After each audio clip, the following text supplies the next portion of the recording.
You gonna stay right there?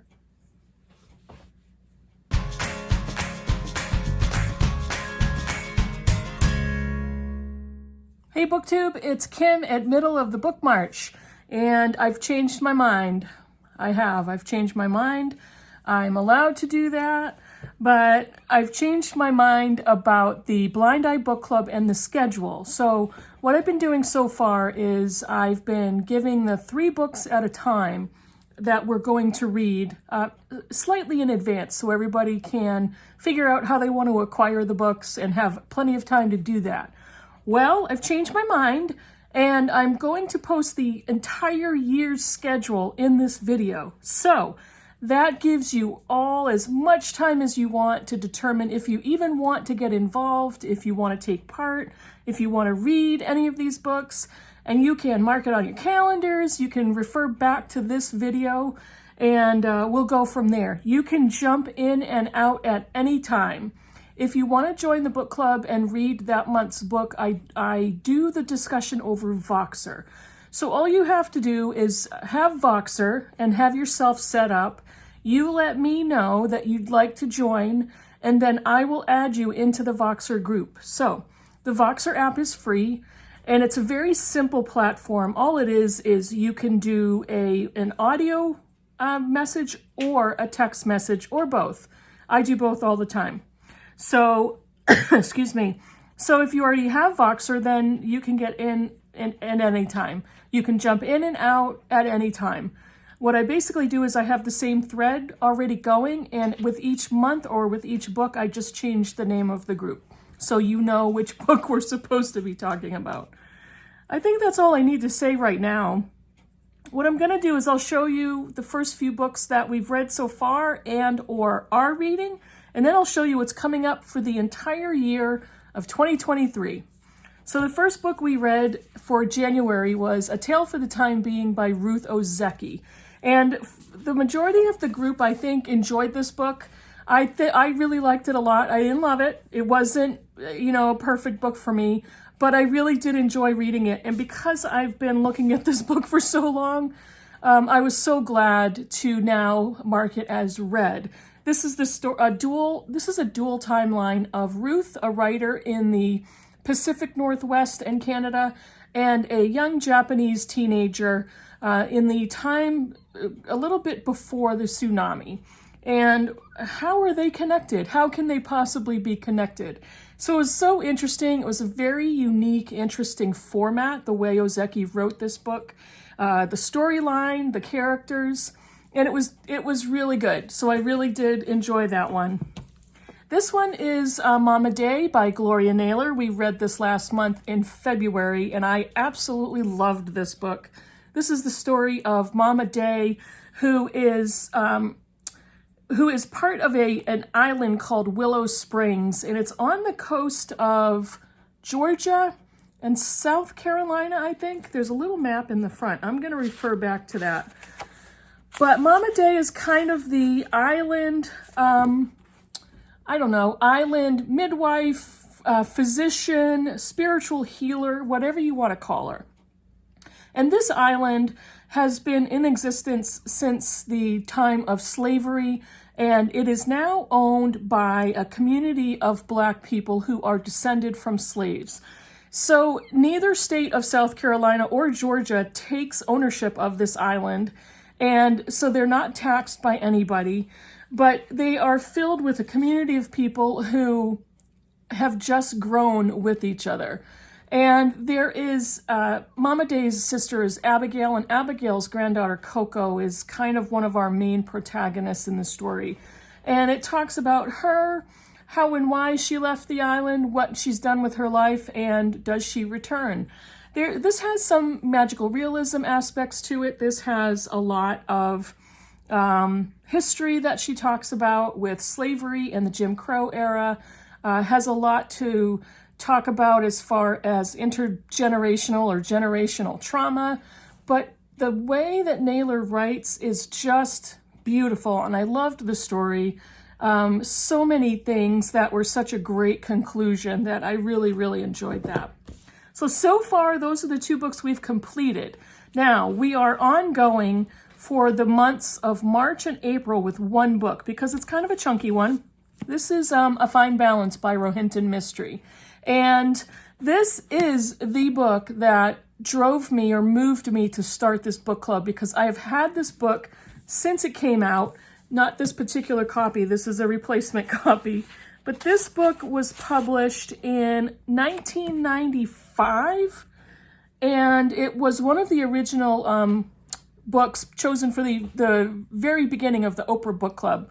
And I love that this one does not have a stamp on it. This particular stamp is has to do with the Giller Prize because it was a Giller Prize winner. This is a book set in 1970s India about the time of after the partition. And it's for people whose lives come together amidst strife and trauma and upheaval and what their links are and what happens to them. So there are so many other booktubers that have already read this book or are reading it or had just finished it. And I know that this is a favorite of so many people that I have seen online. But I haven't quite started it yet, but I can't wait to, and it's going to be within the next day or two that I start it. But this is our book for March and April, and it's chunky. It's about, let's see, I didn't think it was that long. Yeah, there's an epilogue in here. This book is 713 pages, so it's a mini mammoth. So yeah, that's why I put this out over 2 months. So this is what we are currently reading and will be reading through April. Now for the discussion of the books, I usually start the discussion during the last 3 or 4 days of the month. And then on the first of every month, we'll begin the next book. So that's how I'm running it. This is going to be for May. And this is The Namesake by Jhumpa Lahiri. Now, this one is the Ganguly family from Calcutta, and they are immigrants to the United States with a son named Gogol, Gogol, and he's trying to figure out how to live with that name as he comes from a traditional Indian family immigrating to the United States. And this book, I'm going to try to get you the publication dates without too much of a chore, but this one was first copyrighted in 2003. So again, this is another replacement copy. A lot of books have updated covers or updated artwork or have been updated in some way. This is one of them. Now this one, this is another replacement copy, but this book I've had forever. And I'm not sure why I haven't read it up until this point. This is a book that was published in 1993, and this is Annie Proulx's The Shipping News. This is a hardcover copy that I found in a used bookshop that I love for $2, and I had a paperback copy, and I bought this and I replaced that one because I love this one so much. And it's practically, I don't think anybody ever read it, and there's almost no aging on the paper. There's nothing that shows me that it's ever been read, and I was so happy to get my hands on this. But this is the story of Quoyle.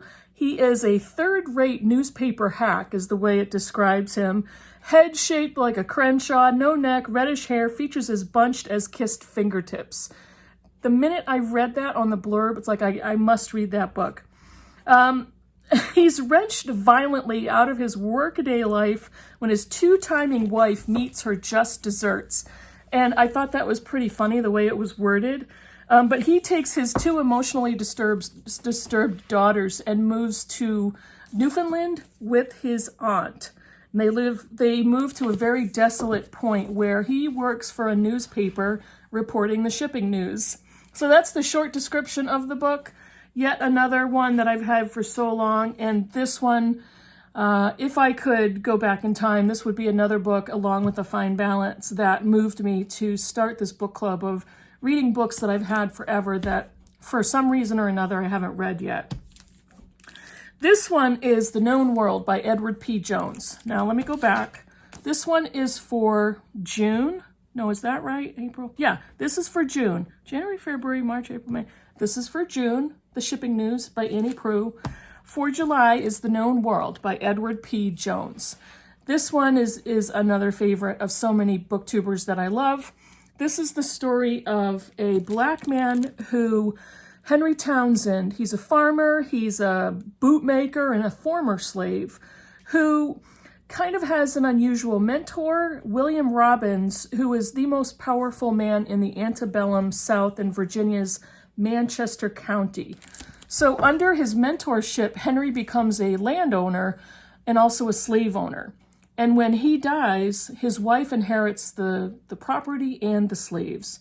And she is just consumed with guilt and grief, and it discusses what happens to her life after he dies.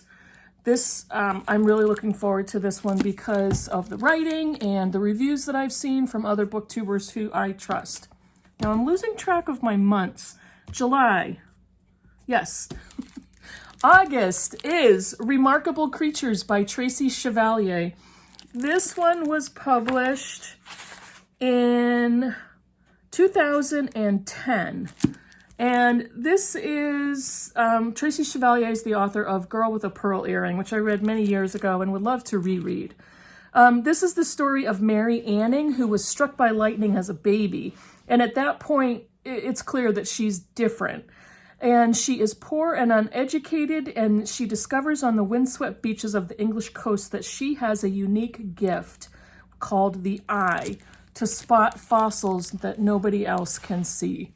So I read Girl with the Pearl Earring so many years ago. I'm really looking forward to reading more from Tracy Chevalier. She's one of those authors who I've collected many of her books, but have only read one. I don't know what that says. What does that say about me? This was for August. Remarkable Creatures by Tracy Chevalier is for August. September. Louise Erdrich's first book, Love Medicine, is for September. And this is the first novel in her Native American series, Love Medicine. It's the story of two families, the Cashpaws and the Lamartines. It is a multi-generational portrait of strong men and women caught in an unforgettable dance of anger, desire, and the healing power of love medicine. This is a paperback copy of her first novel, and it was published in 1984. Originally published in no, that's not right either. Let's see, 1993. 1993 was its first publication date. Louise Erdrich's Love Medicine, her first novel, for September. I can't keep track of my own stuff. I don't know why. I don't have it written. I do have it written down, but I wasn't referring to it. This is October. This is When We Were Orphans by Kazuo Ishiguro. And this was published in a long time ago. It was published in 2000, 23 years ago. This is the story of a renowned London detective, Christopher Banks. He was born in Shanghai at the beginning of the 20th century and lived there happily until he was orphaned by the disappearance of his father and mother. Now, 20 years later, after leaving Shanghai, he is a celebrated figure in London society and is still wondering and trying to investigate the surprising disappearance of his parents.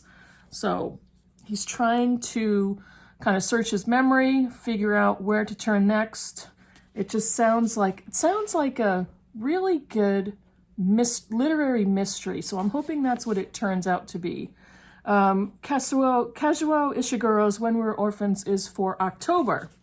Now, I have one other book that I'm going to spread from November to December. It's another chunky one. It's not as chunky as A Fine Balance, but this one will be November and December. And I also wanted to do that because December is always a really busy time for the holidays.